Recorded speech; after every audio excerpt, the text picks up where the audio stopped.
Hi everyone, welcome to my channel Nursing Olive by Sneha. Today we will be learning about the cardiovascular system. In the cardiovascular system, आज मैं आपको anatomy of heart बताऊंगी. तो let's start the class with the definition. So the heart is a roughly cone-shaped muscular hollow organ. It is relatively small amount of the same size as a person closed fist. मतलब आप जब अपनी मुट्ठी बंद करते हो तो जो आपके मुट्ठी का साइज है वही साइज है आपके हार्ट का साइज. ठीक है, ये क्या है? एक मस्कुलर हॉलो ऑर्गन है और साइज क्या है इसका?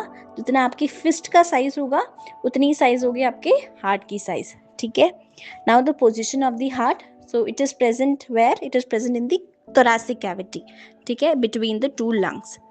अब टू लंग्स में भी कहाँ पे प्रेजेंट होगा? It is present obliquely to the left side. ये राइट साइड में प्रेजेंट नहीं होता है, सेंटर में प्रेजेंट नहीं होता है. कहाँ प्रेजेंट होता है? थोड़ा सा लेफ्ट की तरफ प्रेजेंट होता है. आप जब एक्सरे लेने जाते हो लंग्स का तो आपने देखा होगा लेफ्ट के साइड में एक पोर्शन थोड़ा सा खाली मिलेगा लेफ्ट लंग्स की तरफ. ठीक है, थोड़ा स्पेस खाली मिलेगा. तो वो जो स्पेस है वो किसका स्पेस है? हार्ट ने ऑक्यूपाई कर रखा है वो स्पेस. ठीक है, इसलिए वो आपको एक खाली पोर्शन देखने को मिलता है. ये डायग्राम में भी इधर आप पिक्चर में दिखा रही हूँ, इसमें भी आप देख सकते हो. Now if we talk about the base and the apex of the heart, so base of the heart is present above and the apex of the heart is present below. ठीक है, बेस कहाँ पे present होता है? It extends to the second rib. अब आप सोचते हो कि बेस हमेशा नीचे का पोर्शन होता है, ऐसा नहीं है. In the heart the base is above and the apex is below, that you can see in this diagram. Now size of the heart. Size of the heart, the length of the heart is 12 centimeter and the width is 9 centimeter and 6 centimeter is the thickness. Now weight of the heart is 225 gram for female and 310 gram in male. Don't forget that male heart weight more than the female heart. Okay.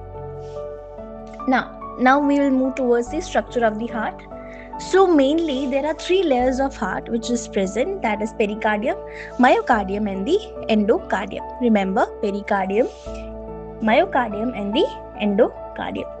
So pericardium is a triple layer sac that surrounds and protects the heart. It confines the heart to the position in the media sternum and gets sufficient freedom of movements for vigorous and rapid contraction. ठीक है, तो ये क्या करता है? अपने जो heart के पूरे जो पोर्शन है, हार्ट का जो आउटर पोर्शन है इसको कवर करता है पेरिकार्डियम, जो कि एक फ्री मूवमेंट प्रोवाइड करता है for the relaxation and contraction of the heart. Now the pericardium consists of two principal portion. Which is the two principal portion? The fibrous pericardium and the serous pericardium. Okay, now we will discuss about the outer fibrous pericardium. It is the dense layer of connective tissue, made up of dense layer of connective tissue. It is attached to diaphragm. Okay, the main function of this layer is to protect the heart from overstretching. ठीक है, जब heart contract हो रहा है, relax हो रहा है, तो देयर आर चांसेस कि हार्ट क्या हो जाए? ओवरस्ट्रेच हो जाए. तो उसको प्रिवेंट करने के लिए ये वाला जो लेयर है वो हेल्प करता है.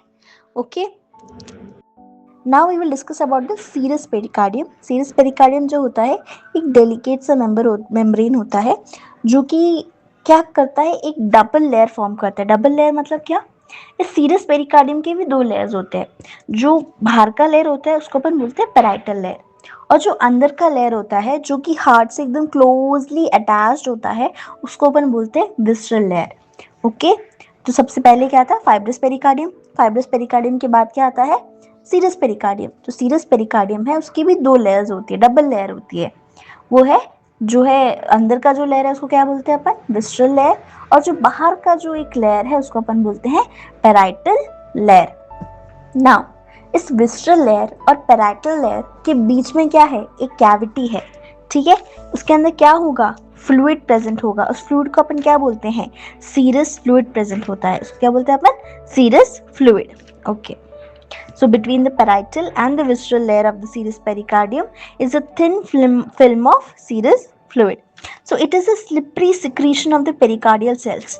ठीक है, ये क्या करता है? फ्रिक्शन को रिड्यूस करने में हेल्प करता है बिटवीन द मेम्ब्रेन. कितनी सारी मेम्ब्रेन्स है, अगर इसके बीच में फ्लूइड नहीं होगा तो क्या होगा? इसमें क्या होगा? फ्रिक्शन के कारण क्या होगा? रप्चर होने के चांसेस बढ़ जाते हैं. तो उसको प्रिवेंट करने के लिए ये फ्लूइड जो है वो हेल्प करता है. तो जहाँ पे ये सीरस फ्लूइड प्रेजेंट है उस कैविटी को अपन क्या बोलते हैं, पेरिकार्डियल कैविटी। ठीक है, तो अभी अपन ने क्या पढ़ा था, the 3 layers of tissues of heart. अब अपन पढ़ेंगे the 3 layers which forms the wall of the heart. So कौन सी है वो 3 layer, the epicardium, myocardium and endocardium. Epicardium जो होती है सबसे बाहर की लेयर होती है, that is the outer most layer. Myocardium कौन सी होती है, बीच की layer, the middle layer. And the endocardium is the inner most layer, जो सबसे अंदर की लेयर होती है उसको अपन बोलते हैं एंडोकार्डियम। ठीक है, okay, now we will discuss about the epicardium layer. Epicardium layer किससे बना होता है, visceral layer of the pericardium. मैंने आपको बताया था कि जो विस्ट्रल लेयर है वो हार्ट की एकदम क्लोज कांटेक्ट में है। तो जो इस विस्ट्रल लेयर से क्या बना होता है, अपना एपिकार्डियम बना होता है। इसका टेक्सचर एकदम स्मूथ होता है, जो हार्ट के सरफेस को एकदम स्लिपरी स्मूथ टेक्सचर देता है। ठीक है, अब ये कौन से सेल से बना होता है, कौन से टिश्यू से बना होता है, ये बना होता है mesothelium and delicate connective tissue से। याद रहेगा, एपिकार्डियम जो है किससे, outer most layer of epicardium कौन सी होती है, विस्ट्रल लेयर। कि कौन से टिश्यू से बनी होती है, the connective tissue, delicate connective tissue and mesothelium.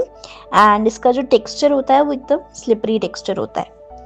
ठीक है, okay, so next layer is the myocardium, which is one of the most important cardiac muscle tissue, which is responsible for what, for the pumping action. It helps in contraction and relaxation.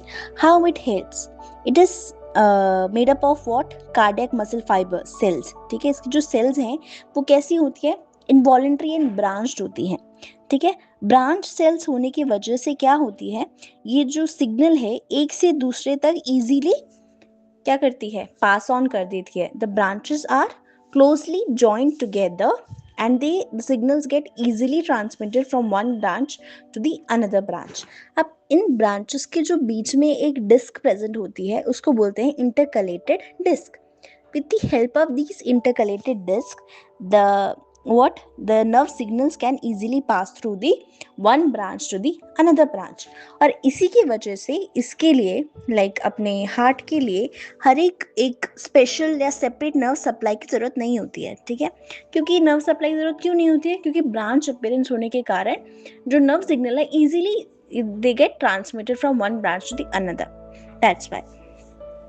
So when an impulse is initiated, it spreads from cell to cell via the branches and the intercalated disc over the whole sheet of muscle, causing the contraction. Okay, remember that thing. Now, the sheet arrangement of the myocardium enables the atria and the ventricle to contract in a coordinated and efficient manner.